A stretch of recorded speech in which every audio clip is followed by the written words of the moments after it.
Hey, what's up everybody? It's your boy Tristan Barrocks here, the digital storyteller, and I'm super excited to be with you once again for another episode of Cinecut, where I'm gonna be talking about why I upgraded to the A7 Mark IV and why you should consider upgrading to it, and maybe why you don't need to upgrade to it. Are you ready? I'm ready. Let's go. Woo!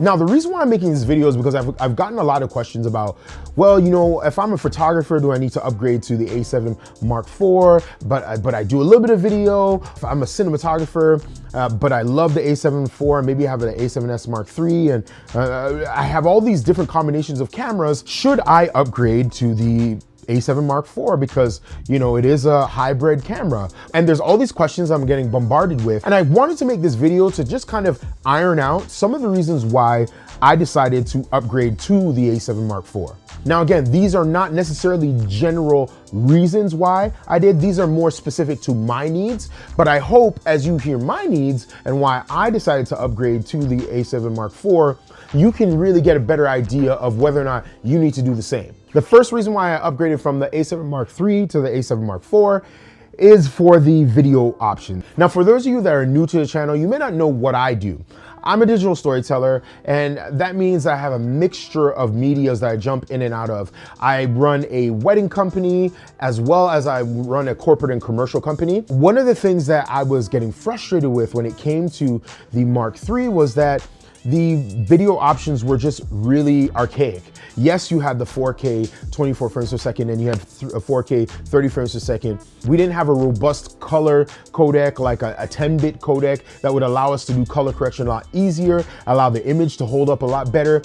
There's just a lot of things that were lacking, and for good reason, because the A7 Mark III was 3 years old and well, now it's almost 4 years old.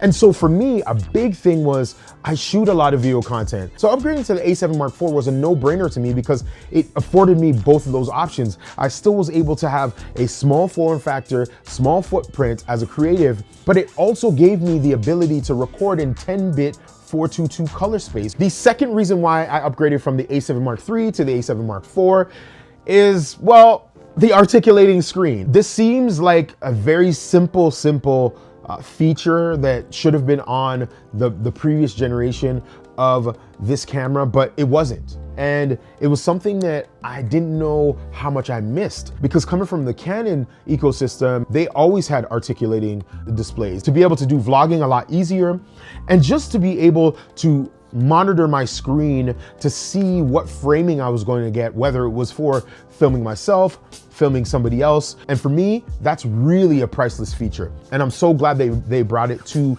the A7 Mark IV. I put it on a tripod. If I'm doing, you know, vertical reels, I can record myself vertically and I can see how the framing is gonna look. I can obviously see it when I'm vlogging.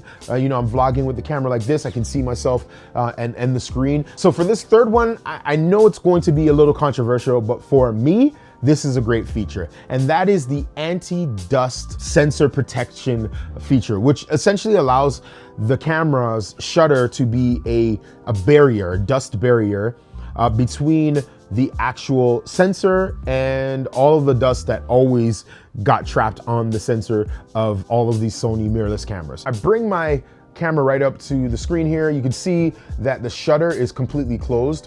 Now, you don't want to touch the shutter. It's really important not to touch the shutter. As you may have seen in my previous videos, the shutter can totally fail, and you don't want that to happen. But basically, this is an extra layer of protection for you as a creative. I feel like this is a great feature because it allows you to have a little bit of a sense of security when it comes to not always having to worry about dust hitting your sensor. Sometimes when you're in a rush and you're switching between camera lenses, you don't have time to blow your sensor out, right? You gotta get the shot, and you gotta get to the next event, or you gotta get to the next area of the day. And so for me, having this feature works really well for me. Now, one thing I wanna let you know is that the powering down when you have this feature on is a little bit laggy. It takes about 10 to 15 seconds for everything to shut down on your camera when you have the anti-dust feature on.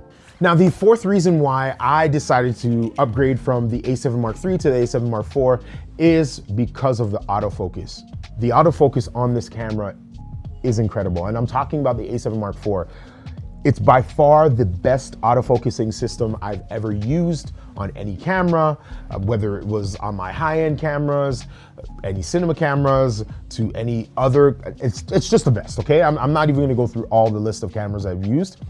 This is the best autofocusing system I've ever used. The amount of features when it comes to just autofocusing alone and how it just makes a difference, a world of difference as a creative, when you have multiple cameras going and you have other things that you have to focus on and you may have a small crew, the brain and the processing power that's coming into play when it comes to the autofocusing is incredible. As you can see in some of these clips that I have, the autofocus is crisp, clean. It just automatically picks up exactly where you are. It picks up your eye, it tracks focus very, very well.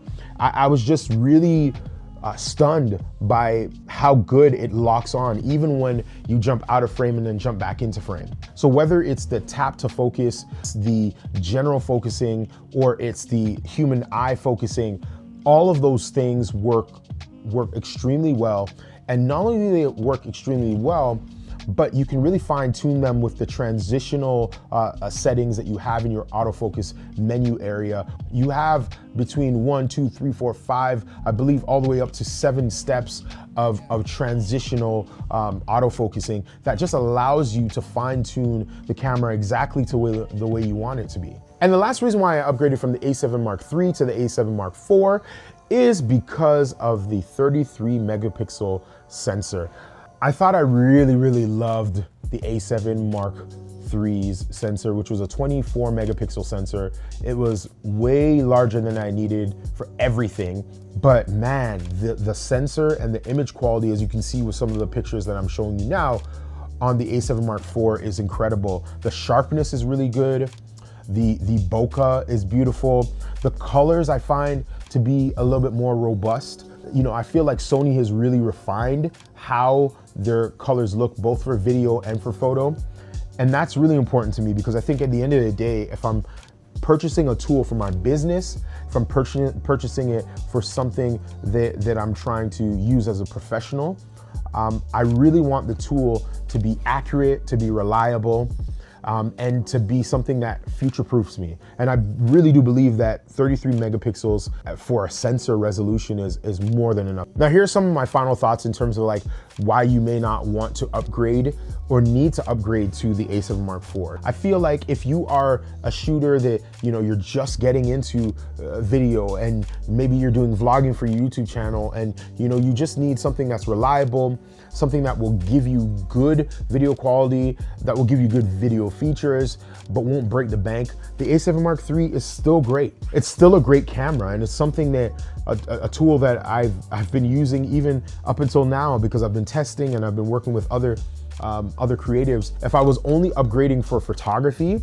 purposes, then I probably wouldn't upgrade because the autofocus is a tad bit better on the A7 Mark IV versus the A7 Mark III. I mean, it hits just a little bit better in terms of finding the eye a lot easier. I have to tell you the truth, and the truth is, if you're into video, you gotta upgrade. If you're into more photos and stills, then you'll be all right for a good while with that 24 megapixel sensor that you find in the A7 Mark III. Well, those are my thoughts on why I upgraded from the A7 Mark III to the A7 Mark IV. I'd love to hear your comments and questions. If you can do that below, that'd be great. And if you can consider liking, subscribing, and sharing this video with others. Until the next time, stay creative, stay blessed, and stay focused. Peace!